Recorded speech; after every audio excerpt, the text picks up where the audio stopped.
Saturday on Denver 7 News. As victims of the Marshall Fire continue to rise from the ashes, the Phoenix Project is giving them any outdoor equipment they may have lost. And then use Colorado and the beauty of Colorado to take advantage of that for their own mental health. Tensions are escalating overseas. If President Putin decides to take military action, we will swiftly impose severe economic sanctions. What we can expect to hear from President Biden as he addresses Vladimir Putin about the increasing military presence in Ukraine. Back here at home, the Colorado Garden and Home Show starts today at the Convention Center. What's on deck with hundreds of vendors ready to go. And it is a snowy start to your Saturday on the Front Range. Here's now a lookout from Lookout Mountain to check and see how things are shaping up. Your time is now 6:57. Katie, a slight warm up is on the way. Thank goodness for that. Yes. Good morning. I'm Micah Smith and welcome to Denver 7 News. And I'm Katie LaSalle. Thank you so much for joining us. We'll get to the forecast in just a moment. But first, let's take a look at those roads from yesterday's snow. Yeah, we'll go ahead and we'll try to bring that up and just there we go. And Katie, remind me, where is this? This is I-70 if you're heading westbound. That's more traffic up the hill. We're starting to thaw out. Across town, though, we are waking up to some snow-packed, icy roadways, especially the spots that haven't been treated. Lane recognition an issue in some spots, so if you do need to be anywhere this morning, just take it slow because it is cold and slick. 16 degrees right now in Denver. Winds sustained from the southwest at 14 miles per hour. Here's a live look at Frisco this morning. The heaviest snow that we saw yesterday occurred just west of the metro area up through Genesee and Evergreen, around 4 to 8 inches over higher terrain, mainly around 2 to 3 here for much of the metro area. The skies are clear now. The snow has ended. It's cold outside this morning with temperatures only in the teens as well over Fort Collins and Greeley. Only at 8 in Colorado Springs, single digits and below zero readings into a lot of our mountain towns. So bundle up, layer up today. Later on this afternoon, though, we will start to see some melting here across the metro area. Noon will be at 37 degrees. Daytime highs expected to reach the low 40s right around 3 o'clock. Today is one of the coolest days on our 7-day forecast. We have a nice warm up in store for the rest of the weekend and through Valentine's Day. Your full forecast still to come. All right, thank you, Katie. A mother says she's afraid to send her child back to school after a violent lunchroom attack. We're learning the fight broke out after someone walked onto school grounds and got inside through an open cafeteria door. Last Monday, Debbie Miller's son was assaulted at the Conservatory Green High School. Miller says the assault happened following a failed friendship and someone's relative came to the school seeking revenge. Denver police confirmed they responded to the school for the incident, and officers say a juvenile has now been arrested and charged with assault and disturbing the peace. Miller says she's glad charges have been filed, but feels the ordeal could have been prevented. Why did a kid that does not go to this school able to cross that door into a school that I was hoping was going to be safe for my son? In a statement, the district said in response to the incident, in part because this is an open campus, the doors to the cafeteria facility are not locked during lunchtime. Staff members are present to monitor the doors to the building.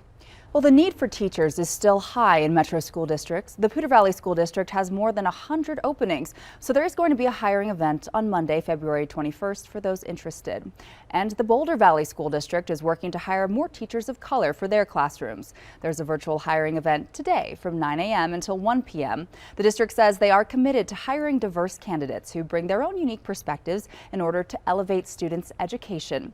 Registration is closed, but you can email recruitment@bvsd.org for more information. Today is the first day you don't need to wear a mask indoors in Jefferson, Larimer, and Poudre counties. All 3 orders expired at midnight last night. State health officials and the CDC still recommending everyone wear a mask indoors regardless of vaccination status. And there's a COVID vaccine clinic later today aimed at helping those in the Hispanic and Latino community get vaccinated if they're interested. Organizers say this is a safe space, whether you're documented or not, to get your vaccines. The clinic is hosted by Centro Cristiano Amistad de Denver and is from 10 a.m. until 1 p.m. You can find it at the address on your screen below.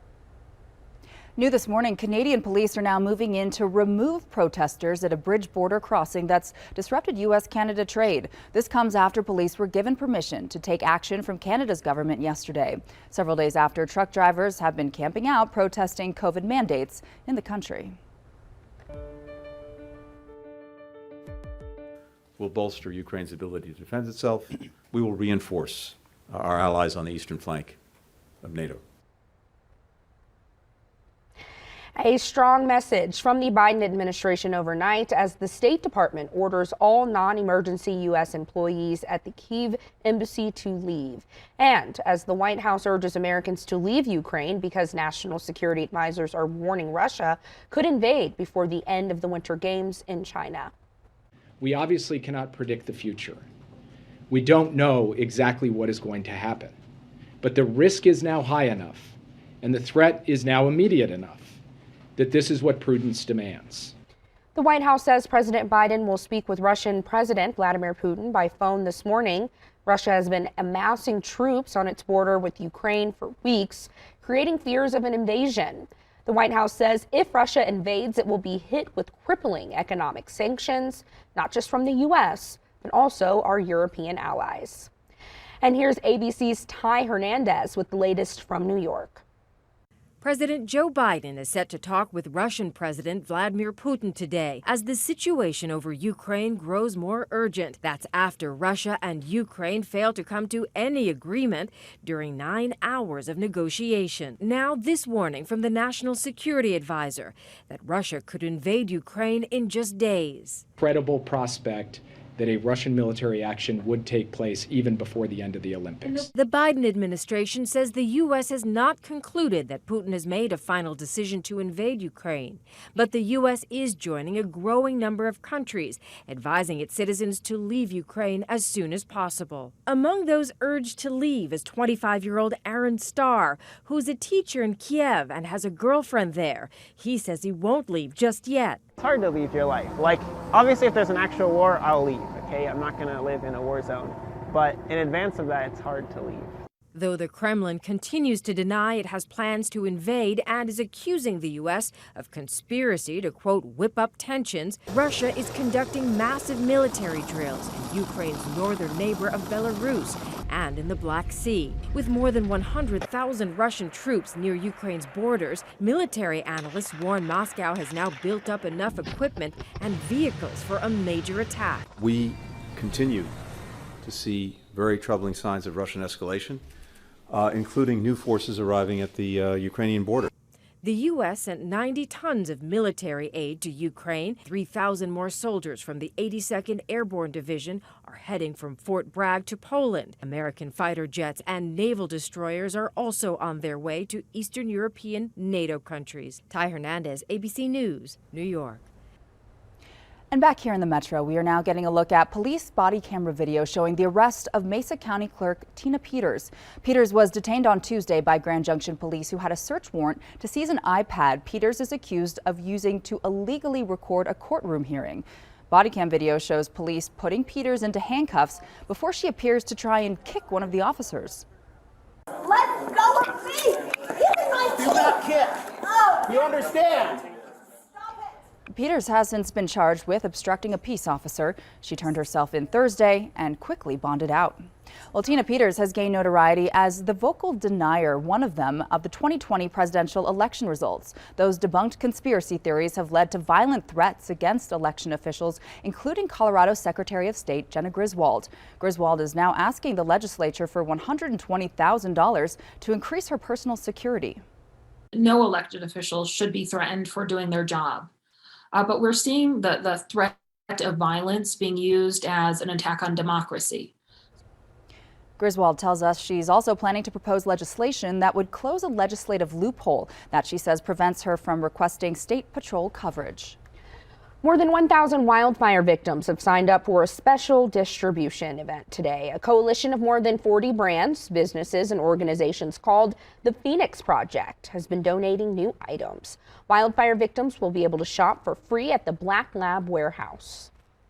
What we're really hoping is that people will take this time to get maybe a new jacket, new hiking shoes, and then use Colorado and the beauty of Colorado to take advantage of that for their own mental health, their physical health, to get back out into the outdoors. Cool sent a ton of apparel. La Sportiva, just down the road from us here. We've got Volcom, Under Armour, Adidas 510. Like I said, I could probably go on. Spider, Volcom, you know, everybody kind of came out of the. Just got 20 boxes from Burton. So Yep. It's just been amazing. Organizers say they received an overwhelming response, so signups are full, but you can check Phoenix Project on Eventbrite to see if any spots open up. People are expected to show up to start shopping around 9 this morning. Well, Boulder County is promising to start removing Marshall Fire debris by March 1st. The county selected DRC Emergency Services as the contractor. About 800 homeowners opted into the program. Boulder County will pay for the removal and is eligible for a FEMA reimbursement of up to 75%. Some estimate it could cost as much as $100 million. After the snow clears out this weekend, Boulder County will begin spraying mulch on the properties destroyed by the Marshall Fire. This will prevent potential toxins in the ash and debris from being picked up by the wind.